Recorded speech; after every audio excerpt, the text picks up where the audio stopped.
Hello, and welcome once again to the issue review from Haiti Liberté.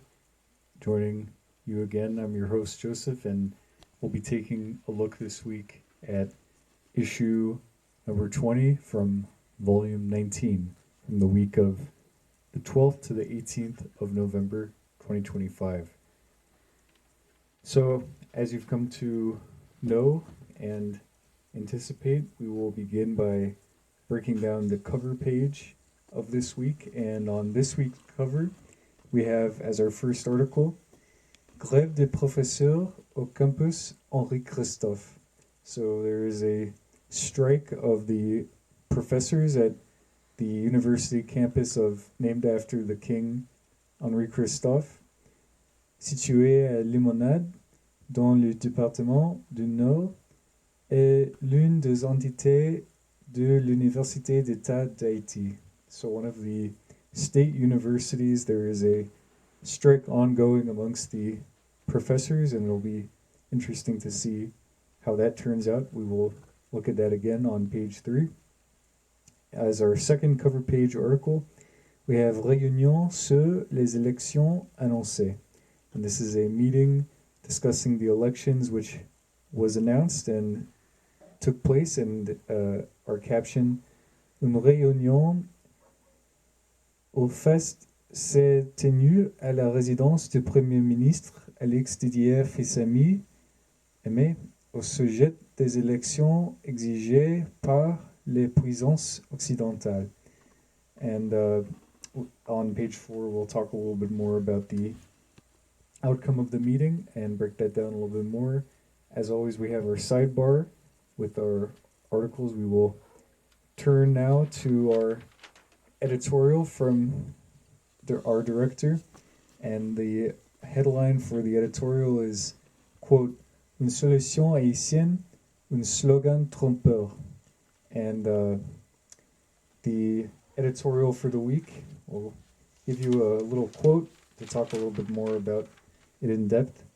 And it is talking about the anticipated end for the mandate of the Transitional Presidential Council, and they have announced a new slogan, which is a Haitian solution, from groups within the TPC, such as the Montana Accord, which in last week's editorial, we talked a little bit about how the Montana Accord was appealing to the Organization of American States, the OEA or OAS, to be an ally to the transitional process, basically come in, supervise the elections. And this Montana Accord, which is made up of the false left and supposed leftists appealing to imperialist powers to come in and dictate the terms of the election. So now coming up with new slogans such as a Haitian solution, which is again to cover up and countenance the lack of real sovereignty, and especially the fact that, as we've stated before, the Constitution of Haiti does not allow for foreign powers to come in and occupy and be on the sovereign territory. So no matter what slogans are announced, it is still a violation of the nation's sovereignty. In À travers Haïti, this was the cover page article, the strike of professors, teachers at the campus of Henri Christophe. Here's a picture of the campus there with the gate and security and the portrait of Henri Christophe, and this is in Limonade. There's a picture of one of the classrooms, and the subtitle, it says it's in a decrepit state, it's run down, and it is a result of both the negligence of the state and the fact that has pushed the professors to a strike. This article comes to us from Isabelle Papillon, and really the pictures are excellent to see, first off what the campus looks like and have an idea of where this is the battlefield for this strike. For example, with this picture of the protest here, and showing last year the students who were violently repressed when they were leading their protest movement. So now seeing the solidarity of the teachers joining in with the strike, showing kind of the unity amongst the students and teachers, as well as the workers on the campus who are, for example, in janitors and whatnot, who are participating with trying to shut down these state organizations to protest the conditions in Haiti. It's also where Kemi Seba spoke. Oh. So in our section for the Dominican Republic, Travers Haïti et la République Dominicaine, this is the meeting on the elections, and as well as an article on l'armée dominicaine arrête. One second, just turning to the page. L'armée dominicaine arrête 170 Haïtiens à Valverde. And this article comes from Marie-Laurette Numa. The article on the announced elections comes from Thomas Paralt, and a couple great pictures showing the members of the Electoral Provisional Council meeting with the members of the Armed Forces of Haiti, sitting with them, as well as the Secretary of State for Security, Mario Andresol, and the Chief of Police, Vladimir Parizon.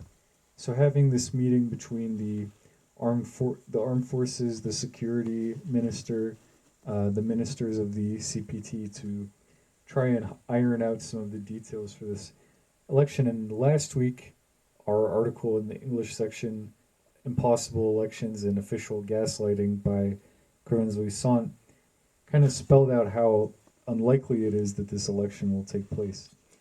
So the second article has here the soldiers of the Dominican Army arresting 170 Haitians who are migrant workers or undocumented workers, and it shows a couple of pictures of the arrest and humiliation going on there.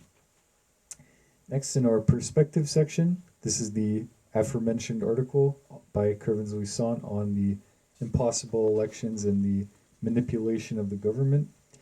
And that article was in English last week, and really amplifying the fact that this election, which is being sort of used as a shibboleth for solving all of Haiti's problems, and it's a panacea for the instability in the country, when, as Kervin's Louison is analyzing, it's very unlikely that it will even take place. And in order to make it happen, it is requiring quite a lot of foreign interference and money to come in. So we'll keep tabs of that. Anticipated for the announcement was for the 7th of February of next year. Next, in the Chronique Creole section, we have the article which will relate to this week's English, one of this week's English articles, which is talking about Le Mot Sanju and the 184 Mazo armed group, which went to the factory from Andy. Katsum as well. Yeah, from the factory of Andy Apped, who's a member of the bourgeoisie, and the headline is Est compris Apped la Mot Sanju, l'après JNB Paddy Quick.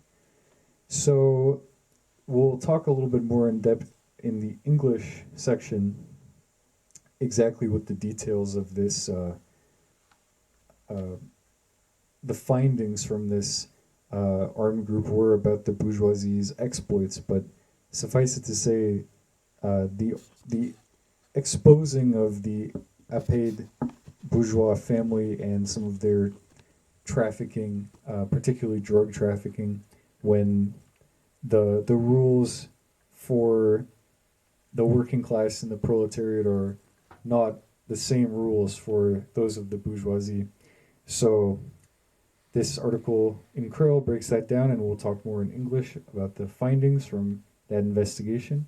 And another article in the Creole section, Chassis yon estricti esportif pour jeunes.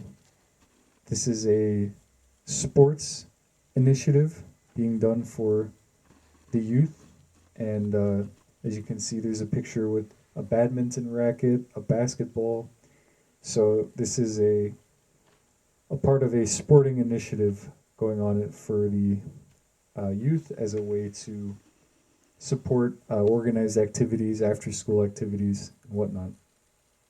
In our perspective section, continuing, we have Haiti de la technocratie contractuelle à l'oligarchie administrative, anatomie d'une souveraineté confisquée by Curvins Luisant.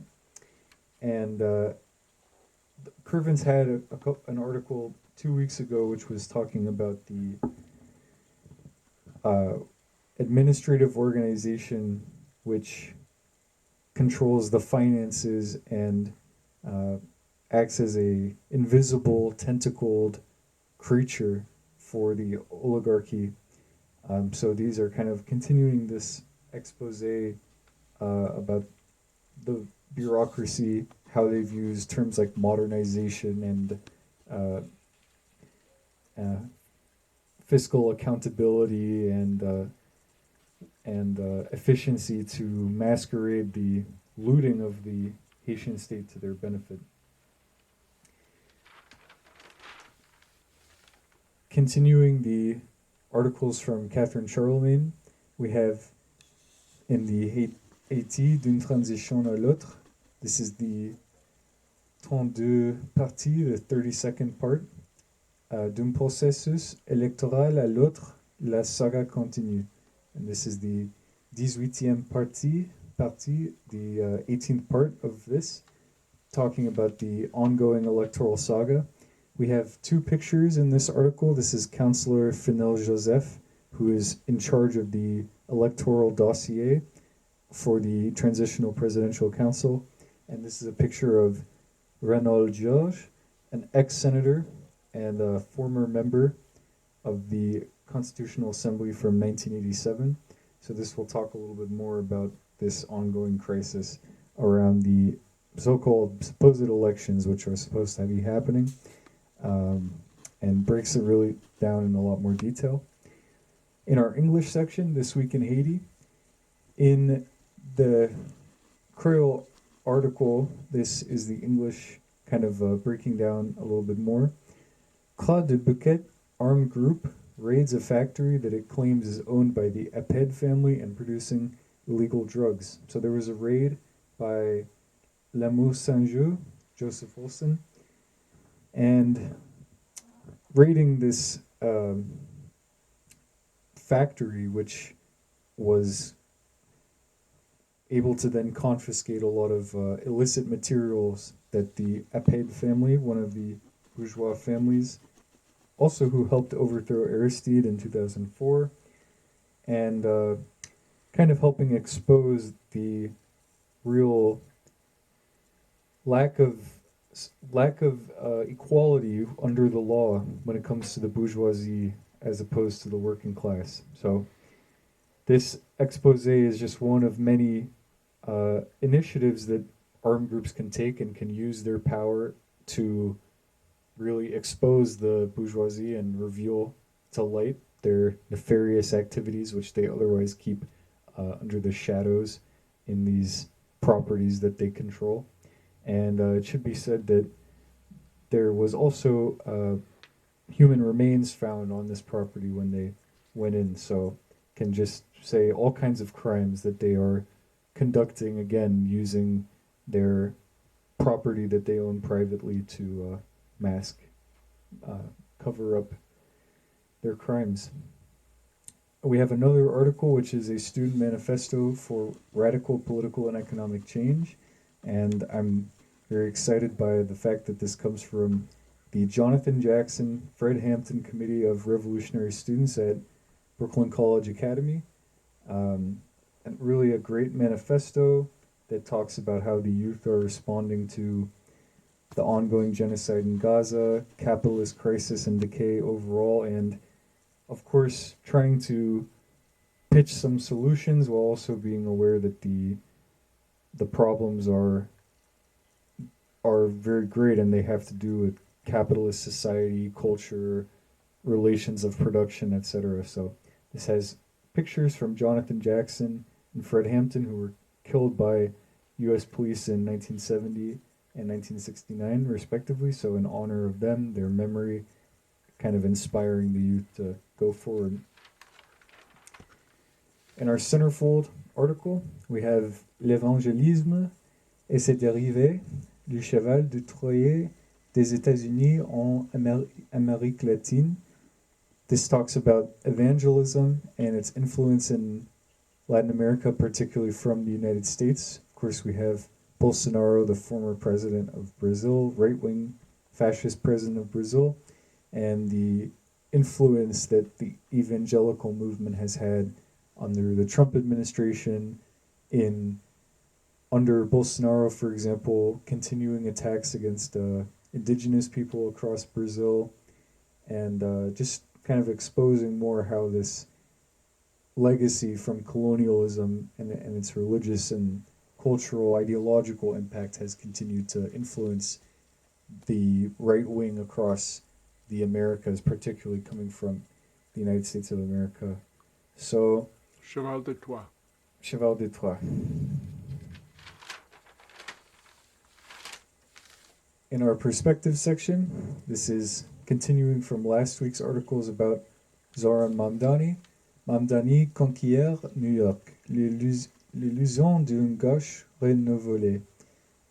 We had a lot of thoughts about the impact of Mamdani's election and whether it will bring to light more strategies for the left, but this article from canariaseminal.org talks a little bit more about the detail of whether the left will learn lessons from this or if it will continue with reformism, the DSA, and other reformist organizations using this electoral victory to sort of justify their strategy. But of course, there's a lot more to see whether this will actually gain the benefits that the left is looking for and whether it will really signify the capturing of state power, and if it's one step towards that, or if, as we look at, state power can't be completely captured just by elections, has to be a movement of the working class that follows any dual strategy, if that even is the route to power. So this article from Victoria Martinez detailing that. In our perspective section as well, Congo Vies Kuluna, Denis Sasso Nguyesso, propose un remède efficace contre l'épidémie de banditisme. So this is coming from Congo-Brazzaville, the Republic of Congo, and the president who's been in power for quite some time, Denis Sassou Nguesso, proposing crackdown on criminals and the lumpen proletariat. And this comes from Réseau International. Kuluna, the article may detail more, but Kuluna, from what I'm gathering, the street bandits, and kind of similar to Haiti, how we've analyzed in Haiti the movement of armed groups of the lumpen proletariat. So this is an attempt to crack down by the state. États-Unis, un employé d'une maison latino-américaine tué par erreur une mauvaise adresse. An employee, a house employee, a housekeeper in the United States, a Latin American houseworker, killed in Indianapolis after coming by mistake to the wrong address. And just another example of the brutality that migrants are facing in the United States. In the perspective section as well from Brazil, Brésil massacre dans les favelas de Rio. Massacres in the favelas in Rio against, again, the unhoused, the chômeurs, the lumpen proletariat, the proletariat who is increasingly marginalized and precarious. These attacks in the favelas in Rio, even though these are happening during the supposedly left-wing administration of Lula, who is complicit in the attacks on Haiti. Les mouvements et organisations populaires progressistes se solidarisent avec le peuple soudanais. The Sudanese situation with the RSF organization and the attacks, many of which are supported by the United Arab Emirates. This article coming to us from Nicholas Mwangi from People's Dispatch, and organizations across Africa and the world supporting the solidarity and the resistance movement in Sudan. Un obstacle insurmontable, les États-Unis sont indignés par la présence de navires de la marine russe près du Venezuela. So we had a centerfold article in the past weeks or so, the Russian Navy going in to support Venezuela and show their solidarity against the attacks and interference by the United States. So the U.S. is condemning that and, of course, escalating this conflict in the new Cold War that they are launching.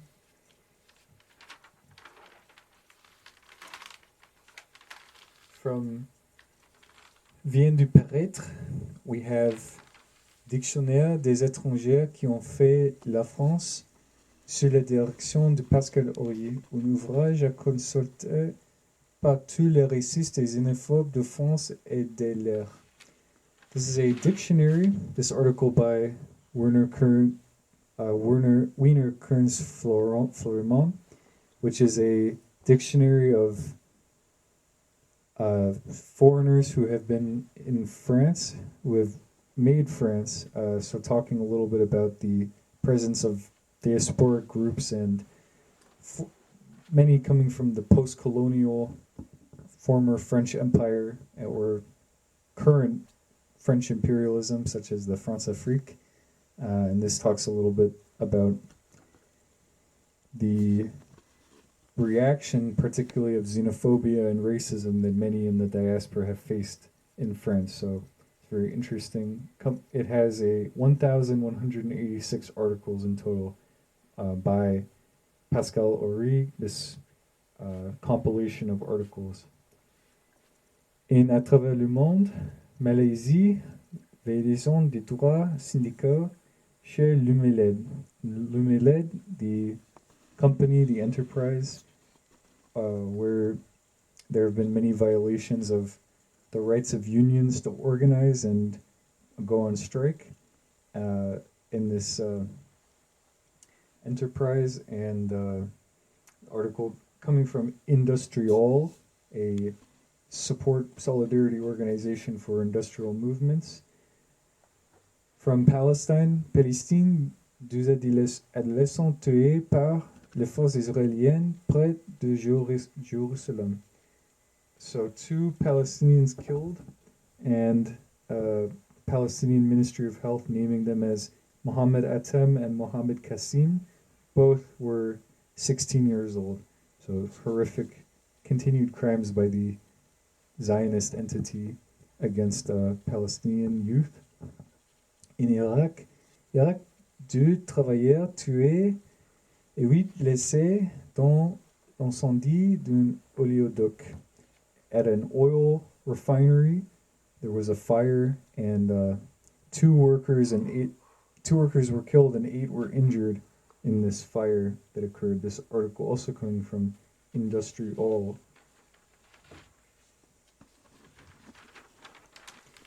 From Burkina Faso, an article, Ibrahim Traoré aux États-Unis, ce qui se passe en Afrique n'est pas du terrorisme, c'est de l'impérialisme. This from Telesur, the Venezuelan outlet. This is Ibrahim Traoré denouncing the so-called terrorism and illegitimate uprisings, illegitimate governments, mutinies, whatever the West has labeled them as, which are really the result of imperialism, that imperialism has created this situation. That's important to constantly remind ourselves of that fact, that this didn't just pop out of nowhere, and also that the jihadists are in many ways enabled by imperialism in the Sahel. And nombreux records d'exécution aux États-Unis, that executions are going up in the United States under the Trump administration.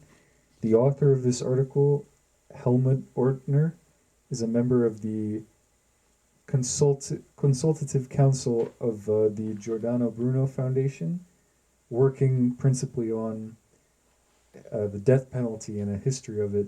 So this is continuing to talk about how the death penalty has been used, such as having firing squads in South Carolina, the long legacy of martial corporal punishment in the United States, and how this continues a horrific legacy of the capitalist state cracking down and using this form of discipline. And on our last page, we have an article from the chief of Hamas. Le chef de Hamas, du 7 octobre, a effacé le récit mensonger. The current leader of Hamas, Khalil al-Hayya, who has announced in this public speech that October 7th has broken the myth of Israeli power and wiped away many of the lies that Israel, the Zionist entity, has perpetrated. In this article from Workers' World.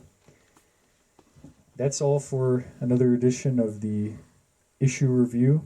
Thank you again for joining us this week, and we will see you again next week.